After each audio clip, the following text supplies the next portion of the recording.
오늘 성경 말씀은 누가복음 18장 18절에서 23절, 누가복음 18장 18절에서 23절까지입니다. 어떤 관리가 물어 이르되 선한 선생님이여 내가 무엇을 하여야 영생을 얻으리이까? 예수께서 이르시되 내가 어찌하여 나를 선하다 일컫느냐? 하나님 한 분 외에는 선한 이가 없느니라. 내가 계명을 안 하니 간음하지 말라, 살인하지 말라, 도둑질하지 말라, 거짓 증언하지 말라, 내 부모를 공경하라 하였느니라. 여짜오되 이것은 내가 어려서부터 다 지키었나이다. 예수께서 이 말을 들으시고 이르시되 내게 아직도 한 가지 부족한 것이 있으니 내게 있는 것을 다 팔아 가난한 자들에게 나눠주라. 그리하면 하늘에서 네게 보화가 있으리라. 그리고 와서 나를 따르라 하시니 그 사람이 큰 부자이므로 이 말씀을 듣고 심히 근심하더라. 아멘.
갈릴리 성가대와 오케스트라의 귀한 찬양에 감사합니다. 고맙습니다.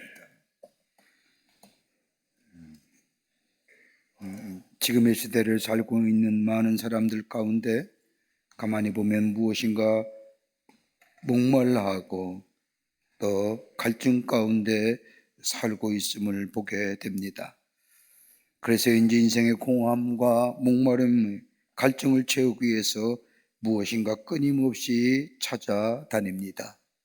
어떤 사람은 재물을 찾아다니기도 하고, 어떤 사람은 권력이라는 것을 찾아다니기도 하며, 어떤 사람은 오락이나 그 밖의 성에 집착하여 자신의 공허함과 더불어 갈증을 해소하려고 합니다. 이것이 어떤 때는 심화되어 중독이라는 것으로도 우리의 삶 가운데 나타나기도 합니다. 육체의 공허함과 더불어 갈증을 느끼고 산다는 것은 영혼에 대한 갈증과 공허가 있다는 것인데, 세상의 것으로 영혼의 갈증과 더불어 공허감을 채우려 하지만은 세상의 그 어떤 것도 우리에게 영원하고도 완전한 만족을 주지 못함을 보게 됩니다. 이러한 영혼들, 갈증과 공허 가운데 사는 영혼들을 굳이 구분해 본다고 한다면 아마 두 가지의 영혼으로 구분할 수 있을 겁니다. 하나는 공허한 영혼입니다. 무엇인가 열심히 쫓아다니고 추구하지만 늘 안식은 누리지 못하며 이것저것을 계속해서 쫓아다니는 사람들, 신기루 같은 것을 쫓아 사는 사람들의 모습, 이 공허한 영혼들의 모습입니다. 또 하나 영혼이 있다고 한다면 메마른 영혼입니다. 또 다른 갈증을 소유한 사람들의 영혼을 말하는 겁니다. 공허한 영혼을 한 번도 생수의 기쁨을 맛보지 못한 사람들이라고 말한다고 하면, 메마른 영혼은 참된 기쁨을 맛본 사람들, 맛본 적이 있는 사람들, 그러나 지금 자신의 삶이 무엇을 잃어버린지 알지 못하고 성령의 인도하심과 내재하심을 상실하며 살아가는 삶의 모습들, 이게 바로 메마른 영혼의 모습이라 할 것입니다. 이러한 영혼의 모습을 가지고 사는 사람들, 몇 가지로 삶의 유형이 이렇게 나누어 볼 수가 있습니다. 하나는 아무것도 모르면서 알려고 하지 않는 사람들입니다. 그저 되는 대로, 저 물결이 치는 대로, 바람이 부는 대로 내 인생 맡긴 채 살다가 죽는 사람입니다. 무엇이 가치 있고 의미 있는 것을 생각하지 않으려고 하는 사람, 삶을 저 세상에 맡기면서 그저 흘러가는 대로 살아가는 사람들, 이런 사람들은 마치 알려고도 하지 않는 사람들의 모습입니다. 또한 유형이 있다고 한다면 알기는 아는데 살지 못하는 사람입니다. 생각은 있습니다. 생각하는 대로 말하지 못하고 생각하는 대로 행동하지 못하는 게 문제입니다. 불가피하게 끌려가면서 한평생을 사는 사람, 자기의 결단이나 의지보다는 타인에 의해서, 다른 사람의 의지에서 그냥 끌려가다가 막연한 적개심 속에서 마음의 평화는 없고 불만과 불평 가운데 일생을 마치는 사람들, 아마 하이데크의 표현에 의하면 다스마니까 일반적인 사람들의 모습일 겁니다.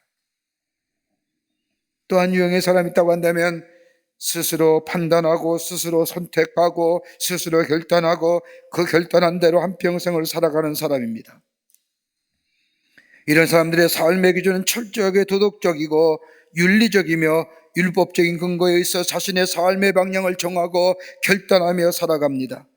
이런 사람의 특징은 책임의식이 강합니다. 누구도 원망하지 않습니다. 그런데 문제는 스스로 의롭다 여기며 삽니다. 자신의 도덕과 윤리가 잣대입니다. 자신의 윤리와 도덕의 잣대에 맞지 않으면 다 비윤리적인 사람이라고 평가절하해 버립니다.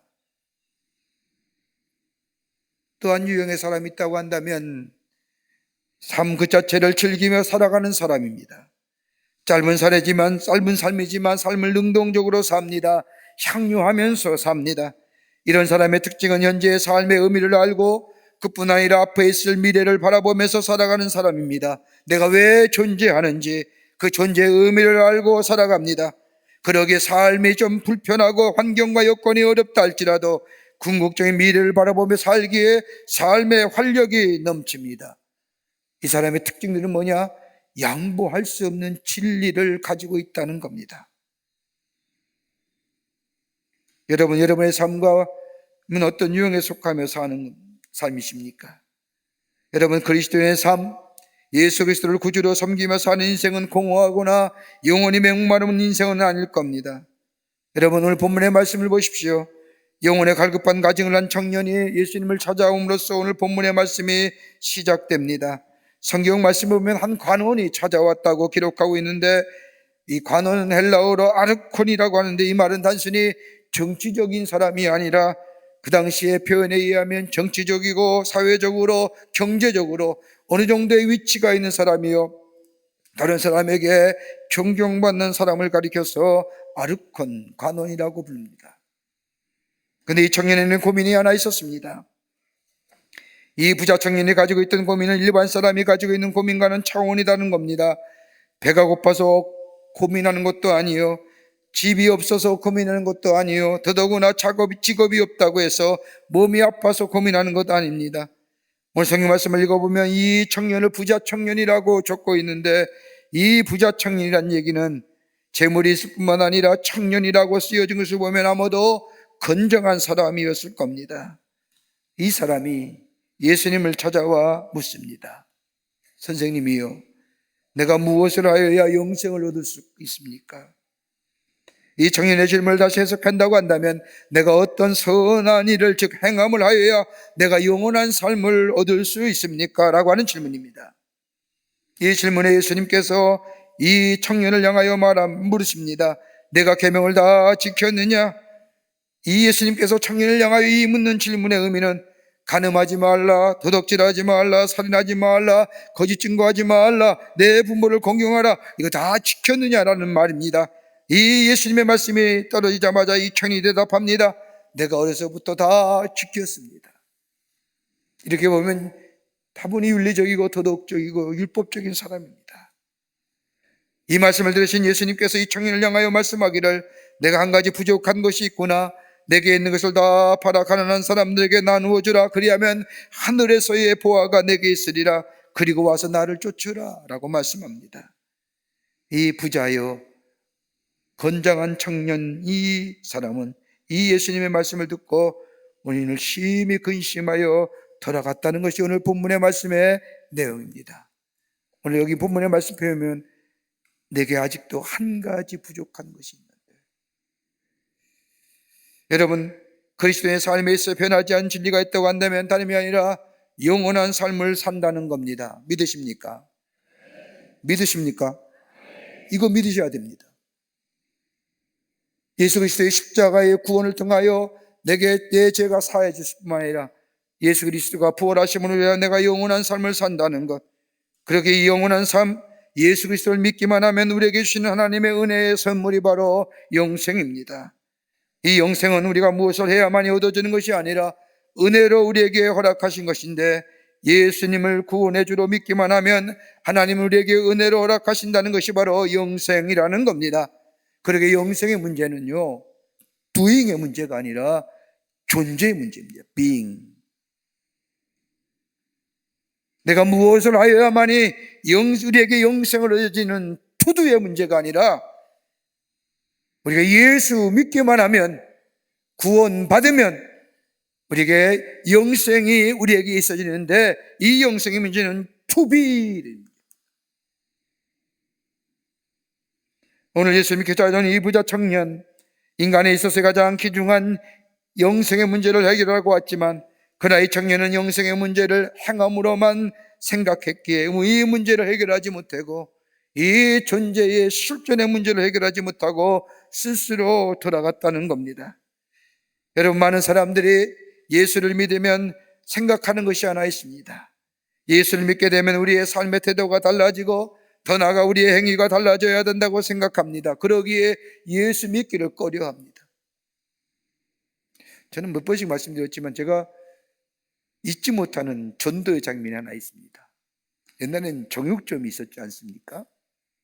옛날에 정육점에 제가 전도할 기회가 있어서 우리 지구장님과 함께 전도하러 들어갔는데, 자주 가니까 나중에 실토를 합니다. 예수를 믿긴 믿어야 하는데, 목사님 예수 믿으면 저울 속이지 말아야지요.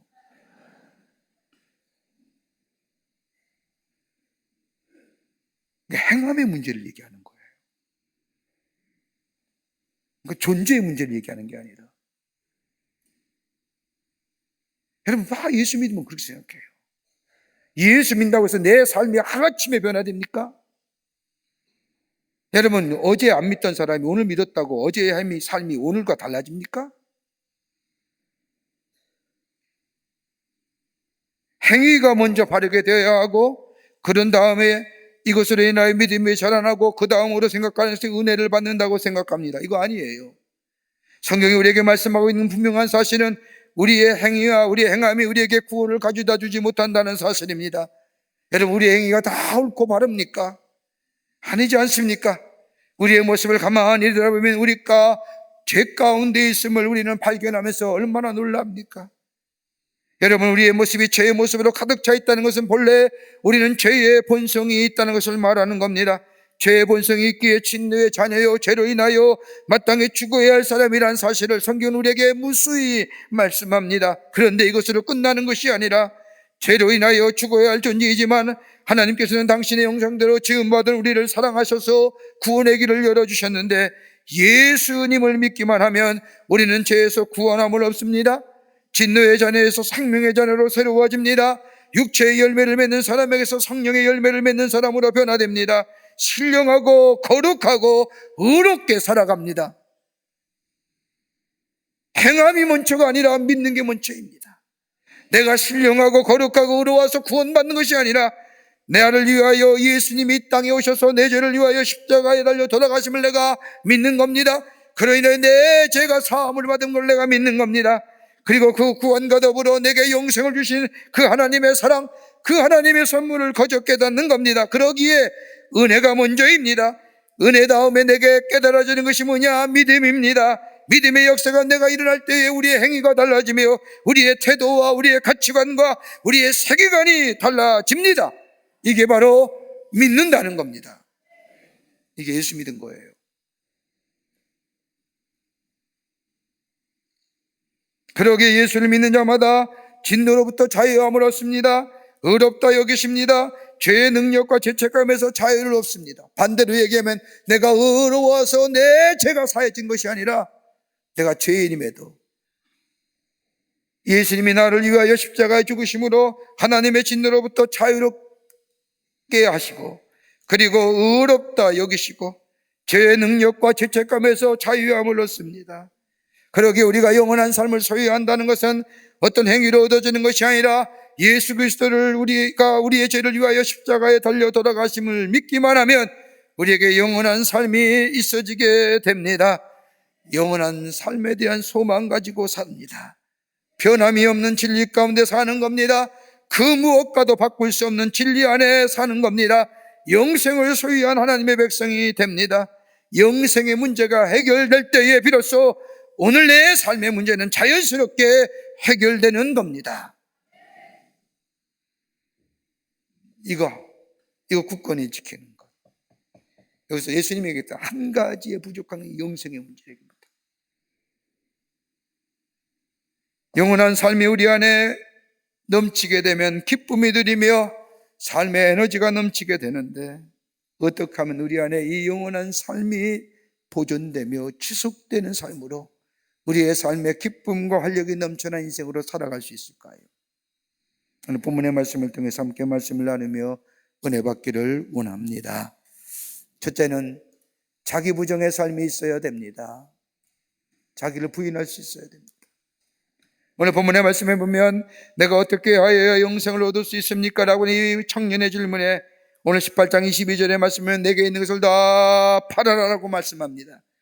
혹자는 이 예수님 말씀이 우리의 재산을 다 팔고 그리고 예수님을 따르는 것이 영생을 얻는 것인지 라고 생각할지 모르지만, 예수님께서 부자 청년을 향하여 내게 있는 것을 다 팔으라고 하는 말씀은 다른 것이 아니라 철저한 자기 부정의 삶을 얘기하는 겁니다. 하나님보다 더 소중히 여기는 것, 하나님보다 더 가치 있게 생각하는 것, 이거 먼저 다 버리고 하나님을 먼저 생각하는 삶. 자기 부정의 삶이 있을 때에 우리의 영생은 온전하게 보존된다는 겁니다. 여러분 다 그런 건 아니지만 대체로 물질이 많은 사람들은 인색하며 인심이 박하다고 합니다. 물질이 많으면 마치 인격도 가진 줄 알고 생각합니다. 또 물질이 많으면 마치 도덕적으로 또 윤리적으로 완전한 사람인 양 행세하는 사람이 있습니다. 여러분, 이런 사람들은 대체로 영적인 것이나 신령한 것에 무관심합니다. 등한시합니다. 다분히 현재 지향적이고 물질 지향적이고 땅의 것만 바라보며 사는 사람입니다. 이런 사람은요, 물질과 자신을 동일시해요. 물질이 많다가 없으면요, 다른 사람 만나기를 꺼려해요. 왜? 물질이 자꾸 자신이 생각하기 때문에. 물질이 사라지니까 자신이 없는 것처럼 생각하는 거예요. 그 물질이 하나님이에요. 자기 자신의 전부라고 얘기해요.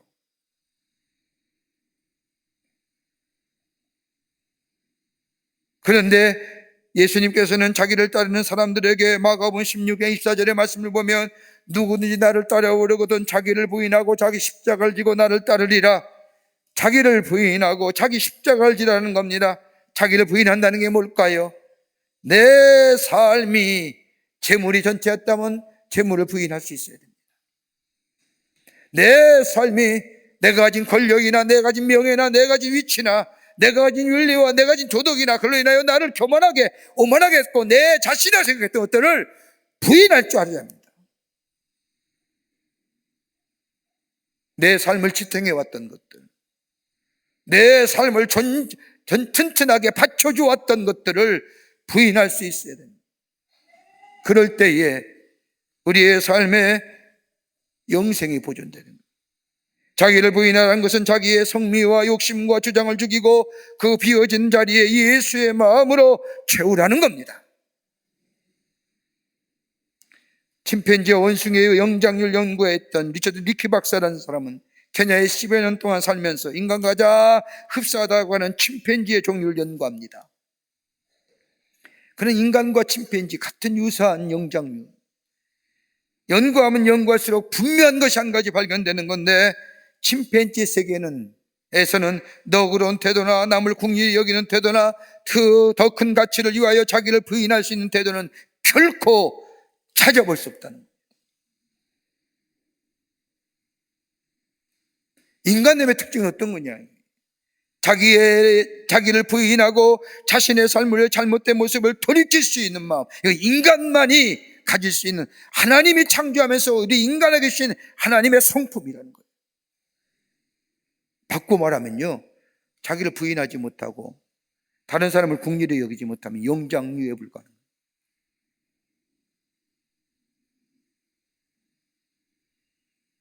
자기를 이길 줄 모르고 참을 줄 모르며 자기의 욕심대로 생각하고 행동하는 대로 말하고 싶으면 자기가 하고 싶은 대로 살면 영장류와 별다른 바 없다는 겁니다. 여러분, 나라는 존재를 어떻게 바르게 알 수 있을까요?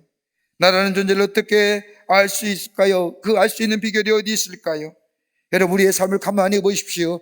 우리의 삶은 언제나 우리에게는 관대하지 않습니까? 다른 사람에게는 얼마나 인색한지요. 나에 대해서는 얼마나 너그러운지 모릅니다. 그런데 다른 사람에게는 얼마나 비판적인지 모릅니다. 그런데 나라는 존재를 바르게 알 수 있을까요? 여러분, 가만 보십시오. 어두움이 있다는 것은 뭐가 결여해요? 빛의 결여예요. 아닙니까? 여러분, 차가움만 있다는 건 뜨거움의 결여예요. 거짓만 있다는 진실함이 결여됐다는 거예요. 증오가 있다는 것은 사랑의 결핍을 얘기합니다. 여러분, 사망만 있다고 한다면 생명이 결여된 겁니다. 여러분, 악을 제대로 이해하고 싶다고 해서 악을 연구하면 될까요? 여러분, 더 악에 빠지게 되지 않습니까? 악이 잘못됨을 이해하려고 하면 뭐예요? 선을 연구하면 되지 않습니까? 우리는 대체로 악이 나쁘다고 얘기하면서도 악에 대한 것을 연구하지 선에 대한 연구를 안 합니다.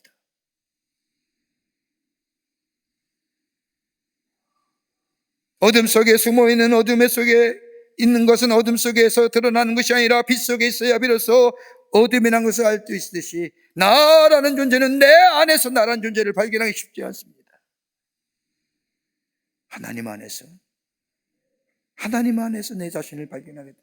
창조 되시는 하나님 안에 내가 있음을 발견하고 깨닫게 될 때 나라는 존재는 어떤 존재인가를 압니다.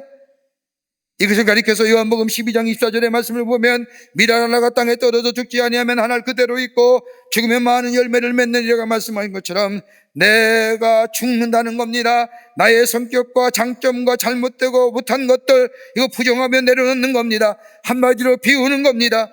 이 내 존재의 기반, 나를 든든히 내 삶의 존재를 잡고 있었던 것을 이건 아닙니다라고 내려놓을 때에 비로소 내 안에 충만한 은혜와 만족을 누리게 됩니다. 그리고 내 안에 온전한 영생의 삶을 살아가게 됩니다. 재산을 판다는 게 뭘까요? 부자 청년을 재산을 팔으라고 하는 것은 다름이 아니라 자신의 너의 삶을 지탱해 줬던 삶의 모습들, 그 물질을 부정하고 내가 존재케 하는 내 것을 철저히 내놓고 나를 따르라는 겁니다. 자기 부정의 삶, 여기에 우리를 영원한 삶으로 인도할 뿐만 아니라 우리의 삶이 온전한 영생의 삶으로 살아가게 됩니다. 두 번째는 관계성의 회복이 있어야 한다는 겁니다. 어떻게 해야 영생을 얻을 수 있습니까? 이 청년의 질문에 예수님이 말씀하기를 내 자산을 팔아 가난한 사람에게 나누어 주라. 가난한 사람에게 나누어 주라는 예수님의 말씀, 선한 행위를 말하는 것이 아닙니다. 관계성의 회복입니다. 여러분이 사람들은 영생의 문제, 영혼의 문제를 해결하기 위해서 여러 가지로 많이 합니다. 어떤 사람은 깨달음으로 우리의 영원한 문제를 해결할 수 있다고, 영생의 문제를 해결할 수 있다고 생각하면서 많이 깨달아야 한다. 진리를 깨닫게 될 때 영생의 문제가 해결됐다고 얘기합니다. 이거 결코 깨달음으로 얻어지는 게 아닙니다. 어떤 사람은 윤리와 도덕적인 행위로 우리의 영혼의 문제가 해결됐다고 생각합니다. 여러분, 윤리와 도덕적으로 풀 수 있는 문제가 아닙니다. 죄를 짓지 아니한다고 해서 경건하며 살면 된다고, 그래서 영원한 삶이 우리 가운데 임한다고 아닙니다. 심미적인 체험이나 선행과 공로나 거행과 자기절제나 율법 가지고 우리의 영생의 문제가 해결되는 것이 결코 아닙니다. 우리의 영생의 문제는 사도행전에 우리에게 말씀한 것처럼 예수 이름 위에는 우리에게 영생을 허락하신 이름이 없다고 우리에게 말씀하셨습니다. 예수 믿고 구원받으면 우리에게 영원한 생명의 삶이 있어지게 됩니다. 누구든지 저를 믿는 자마다 멸망치 않고 영생을 얻게 하려 하심이라고 하는 말씀처럼, 여러분, 이 구원과 영생을 허락하신 예수님의 구체적인 모습, 하나님의 모습은 어떤 것일까요? 사랑입니다. 십자가에서 나타난 바 된 하나님의 사랑, 그 사랑을 나누라는 겁니다. 다른 사람에게 전하라는 겁니다. 마태복음 22장 37절부터 39절의 말씀을 보면 하나님을 사랑하고 내 마음을 다하고 목숨을 다하고 뜻을 다하여 주 너희 하나님을 사랑하라, 그렇게 말씀만 끝난 게 아니라 그 뒤에 보면 내 이웃을 내 몸과 같이 사랑하라. 예수님의 십자가로 나타난 하나님의 사랑, 그 거저받은 사랑을 다른 사람에게 나누며 전하라는 겁니다. 관계성을 회복하라는 겁니다. 여러분, 지금의 시대는 관계성의 시대 아닙니까? 여러분, 어떤 관계를 맺고 살아가느냐는 것이 지금의 삶의 문제입니다. 여러분, 가만 보십시오. 우리 다 관계성입니다. 여러분, 돈도요, 나와의 관계잖아요. 여러분, 건강도 관계 아닙니까? 내 자녀와도 관계고, 내 사랑하는 아내와 남편과도 관계고, 내 이웃과 내 동료와 다 관계입니다. 이 관계가 단절되면 뭐가 와요? 소외가 오고 고독이 오고 절망이 오고.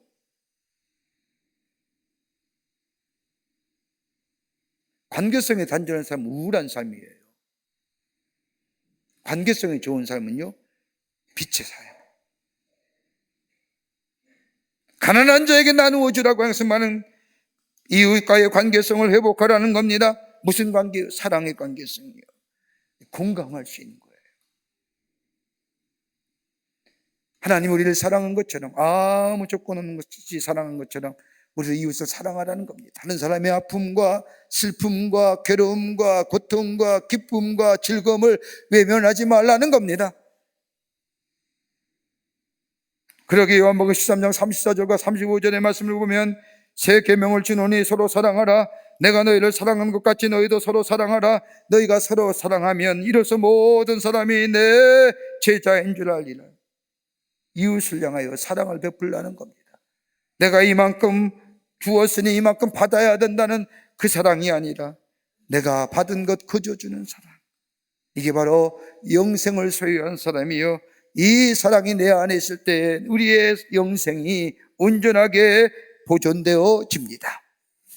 가난한 사람들에게 나누어 주라는 것, 내 재물을 다 팔아서 가난한 이웃에게 나누어 주라는 것이 아니라 관계성이에요.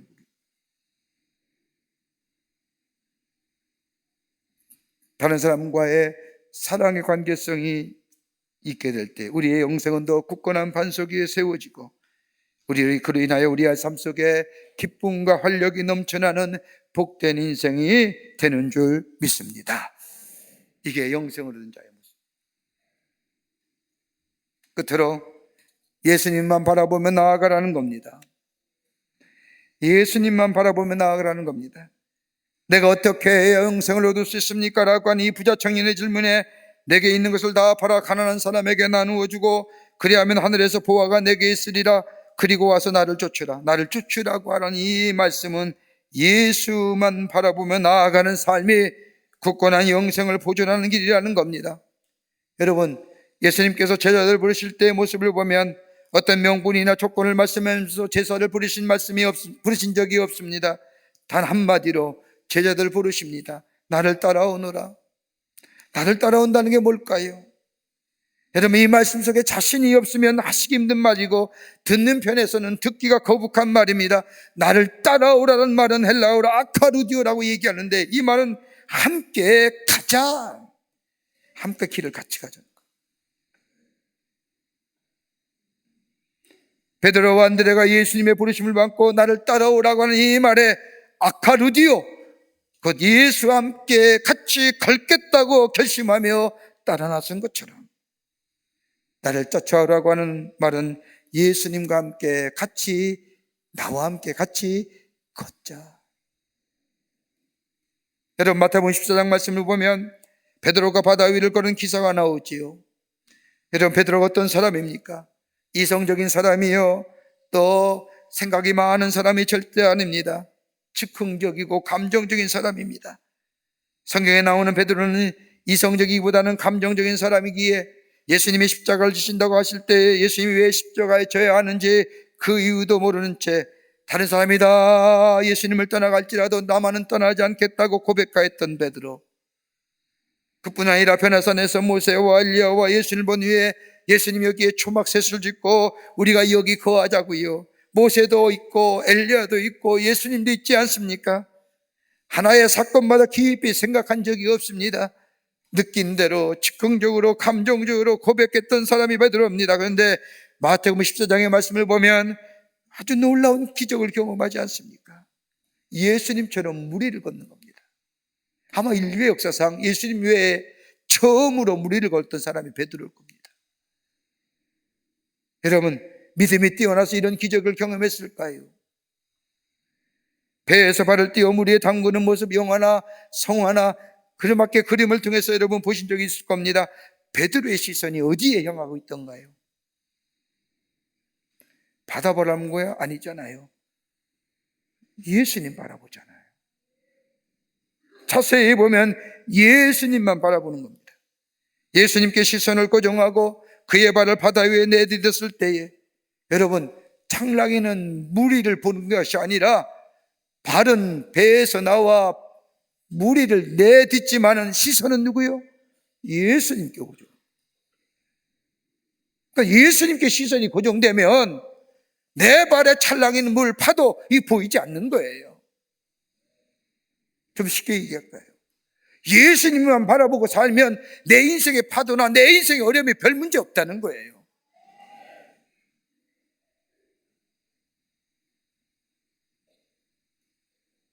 예수님께 시정을 고정하고 그의 발을 바다 위에 내딛었을 때에 그는 예수님처럼 무리를 걷는, 예수님처럼 무리를 걷는 놀라운 기적을 경험합니다. 예수님께 시정이 고정해요. 오늘 얘기하는 거예요. 나를 쫓으라, 루카죠. 나와 함께 가자는 거예요. 나와 함께 길을 가자는 거예요. 여러분, 예수님을 아는 거 쉽습니다.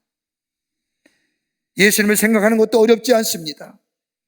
근데 예수님을 바라보며 함께 걷는다는 것은 결코 쉬운 일이 아닙니다. 우리의 어떤 일이나 어떤 사건을 당할 때마다 예수님이 이럴 때는 어떻게 하셨을까? 예수님을 바라보는 겁니다. 내가 결단할 때 예수님이 이라면 어떤 결단하셨을까? 예수님이 이때는 어떤 말씀을 하셨을까? 예수님이 이때라면 어떻게 행하셨을까? 예수님의 시선을 고정하는, 이게 아카르죠. 그렇죠.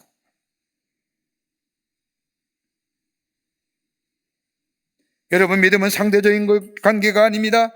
하나님과 나와의 절대적인 관계입니다. 여기에 다른 어떤 것도 개입할 수가 없습니다.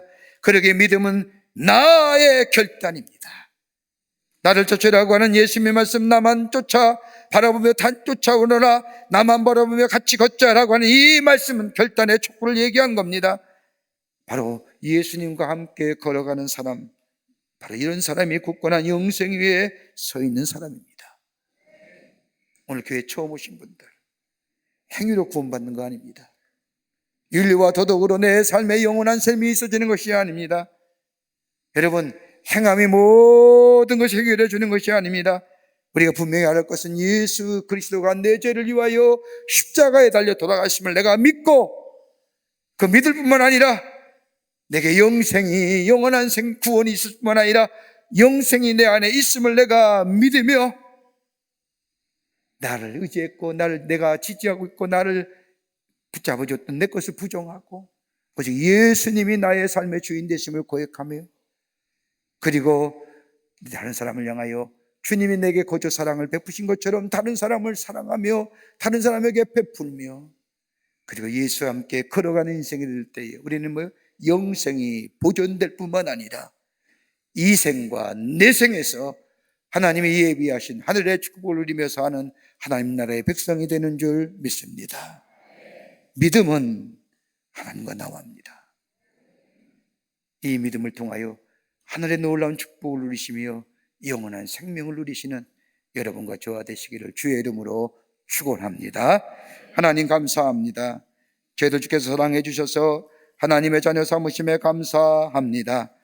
오늘 한 부자 청년이 예수님께 찾아와 내가 무엇을 하여야 영생을 얻을 수 있습니까? 라고 물은 것처럼 주님이 말씀에 나를 부인하고 더불어서 하나님이 나를 사랑한 것처럼 다른 사람을 향하여 사랑을 베풀며 함께 예수와 걸어가게 할 때 우리의 영생이 보존될 뿐만 아니라 이 생과 내 생에서 예비하신 하늘의 축복을 누리며 사는 삶인 줄 저희가 믿으며 그 삶을 따라 살아갈 수 있도록 도와 주시옵소서. 성령이 도우실 줄 믿으며 예수님의 이름으로 기도하옵나이다. 아멘.